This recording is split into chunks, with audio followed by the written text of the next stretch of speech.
This court, prior to the charter, used that test. In my factum, I set out the paragraph from Labatt Breweries, and in Labatt Breweries, the court required, before conduct could be characterized as criminal, a compelling interest in curtailing the rights for the common good, and that it had to be for public safety. And my submission, what that meant was, the government, again, has to establish that there is some compelling interest to do this, and that it involves some sort of public conduct, some sort of conduct that impacts on others, not on the individual. That was a division of powers problem, though, it's not yes. a charter issue. But on your theory, the court would have to make the assumption that if there was a threat to liberty or a violation of liberty, that it would be presumed to be contrary to principles of fundamental justice. And then on that assumption that it was contrary to fundamental justice, the government would have to justify it under Section 1. But under your theory, there would be that intermediate presumption. Every time that there's Every time liberty is threatened, it is contrary to fundamental justice. I can't think of a case where there might be some quibbling over whether or not liberty is threatened. So in any situation where there is an offense and imprisonment is a possibility for that offense, that would be my submission. And if there's no imprisonment, let's suppose there's even the stigma of crime. Isn't that enough to sort of trigger in your argument? My argument there would be, yes, security of the person, as opposed to liberty. And why not? The court is the guardian of the liberties of the subject. This court is here to act as a check on the powers of government and to protect our liberties. And so when government comes along and tries to make something criminal under pain of whether it be imprisonment or stigmatization or a traffic ticket, depending upon what other consequences might prevail, but I think the court has said the psychological threat of punishment, citizens in a free and democratic society are supposed to be able to go about their business and not be interfered with by the state. And if the state comes along and creates that threat, then surely why shouldn't the state have to prove what the harm is? Why shouldn't the state have to be the one that says, this is why we want to restrain this conduct, this is how you're affecting others or society as a whole? And this court should set the constitutional standard for that. And our submission, below and here, is that the standard, and it's a standard that this court has referred to apart from John Stuart Mill, or putting it in the context of John Stuart Mill, this court has in the past, when referring to criminal law, referred to it in the context of serious harm, or significant harm, or substantial harm. And so if the test is any old harm, or harm that's slightly more than trivial or insignificant, in my submission, that's too low a standard. That makes it too easy for the state to criminalize any type of conduct. So that's what, in my submission, the threshold level should be, and this court should not defer to Parliament on that question. This court should set that constitutional standard so that Parliament can then gauge its conduct according to the standard. If you don't set a standard, if you leave it as any old risk, in my submission, then it's very, very easy for the government to trample on the rights of citizens, as they have done in the case of cannabis. In Mills, the court talked about delineating the boundaries or the parameters of the rights in issue, and doing that under Section 7 and leaving the justification to Section 1.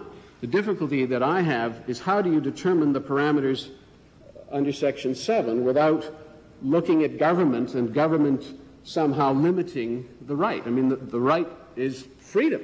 The right is liberty. And so the limitations on that right or on those freedoms come from government conduct. And so how do we determine the parameter of the right here? Well, we may not like it, but what the court said in Mills was that the range of interests in Section 1 are broader than the principles of fundamental justice in Section 7. They take into account broader considerations. So, and we've seen this from the jurisprudence, and your friends have argued, your colleagues have argued, that the principle of fundamental justice, looking at the cases that have looked at from the BC motor vehicle and so on, is that they're legal principles, whereas the interests in Section 1 are broader than that. They're not just restricted to legal considerations, as you I accept that, Justice Iacobucci, and that's why I say many of these questions should be dealt with under Section 1. There is acknowledged to be somewhat, as there is in many aspects of the Charter, overlaps. But you can draw, it seems to me, the distinction based on what courts have said to date, that Section 7 is dealing with what might be called the legal principles that have evolved over time and found in the legal system, etc. Whereas I say, Section 1 suggested is a broader consideration. Well, I accept that, and I submit again that if you accept that the John Stuart Mill principle is a principle of fundamental justice, then I submit that's the principle that's there under Section 7. And so it talks about the individual in terms of what happens to his or her body, that that's up to them, and that the state and nobody else should get involved and tell us what's good for us. And so I submit that that's the parameter then of the right under Section 7 in terms of not just there being a threat to liberty or the security of the person, but the conduct in question here is protected because it's conduct that doesn't pose a risk, a significant risk or a serious risk of harm to others.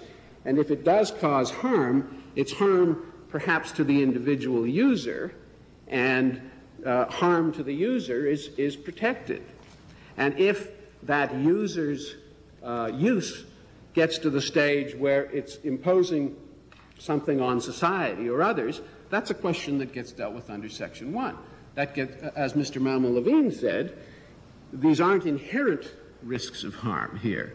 The harms that were identified by the courts below were identified as harms in a black market context. And so there you have those risks of harm without any attempt to regulate or mitigate or lessen them in any way. And that's what's found to be slightly more than trivial or insignificant, or significant rather. So if you accept that these risks can be reduced, can be mitigated, aren't those the normal things that we would debate and discuss under Section 1 in terms of minimal impairment, proportionality, whether the good from the law outweighs the bad? And here, there's a lot of bad from these laws.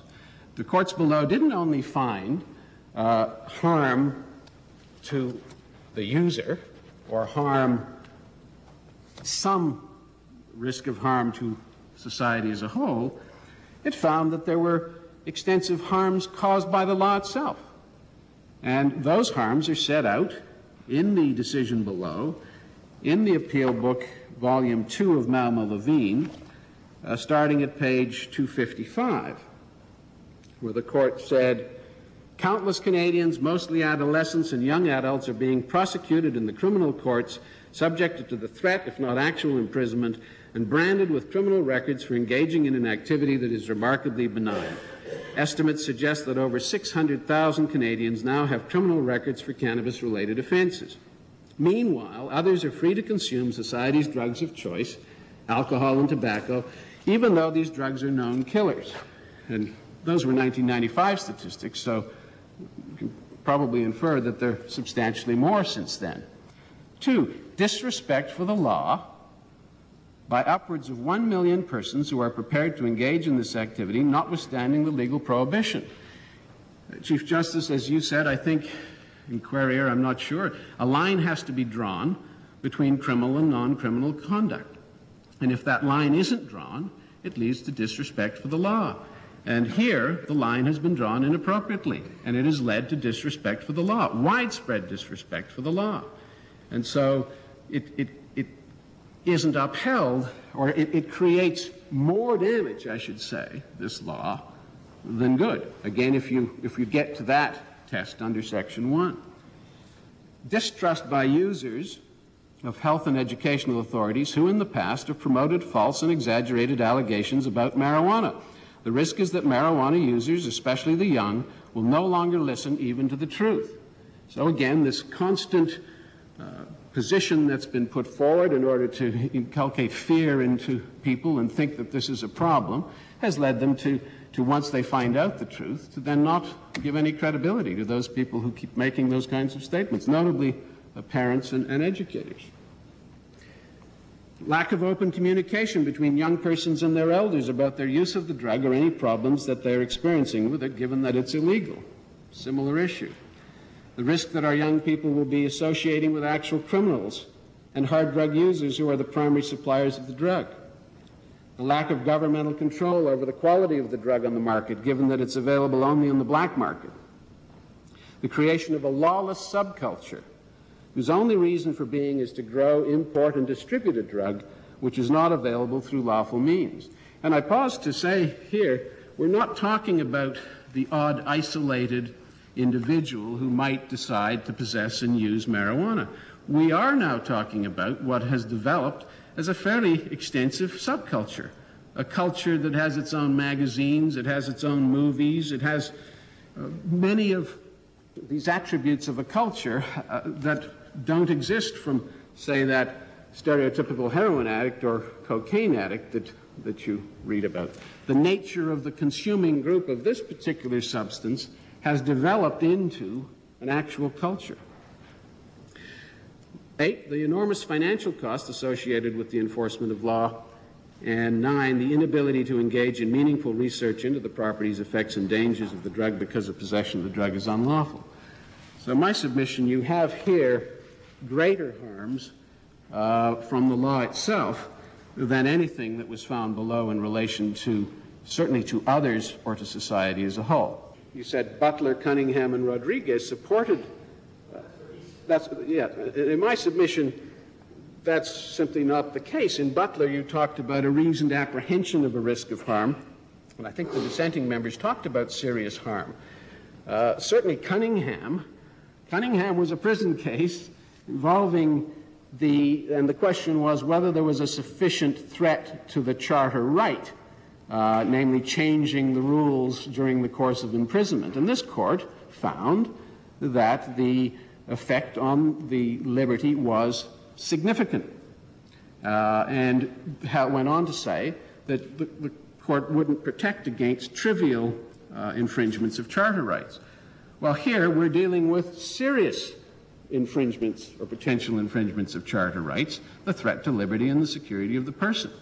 And so, as Mr. Burstein said, the Court of Appeal in British Columbia turned the Cunningham principle on its head. Because in Cunningham, the argument was there wasn't a significant effect on rights. Here there's clearly a well-established, well-known traditional impact on rights, or the potential impact on rights. And so we submit that certainly Cunningham doesn't stand for that proposition either, that trivial or insignificant is the test.